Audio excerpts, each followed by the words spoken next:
കുന്നംകുളത്ത് ബസ്സും സ്കൂട്ടറും കൂട്ടിയിടിച്ച് തളി സ്വദേശിയായ വയോധികന് ദാരുണാന്ത്യം.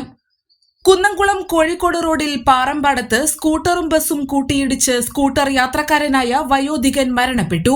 എരുമപ്പെട്ടി തളി സ്വദേശി പണിക്ക് വീട്ടിൽ 73 വയസ്സുള്ള കുഞ്ഞു മൊയ്തീനാണ് മരിച്ചത്. ഇന്ന് രാവിലെ 7 മണിയോടെയായിരുന്നു അപകടം സംഭവിച്ചത്. കോഴിക്കോട് ഭാഗത്തു നിന്നും തൃശൂരിലേക്ക് പോവുകയായിരുന്ന ലിമിറ്റഡ് സ്റ്റോപ്പ് ബസ്സും കുഞ്ഞുമൊയ്തീൻ സഞ്ചരിച്ചിരുന്ന സ്കൂട്ടറും തമ്മിൽ കൂട്ടിയിടിക്കുകയായിരുന്നു.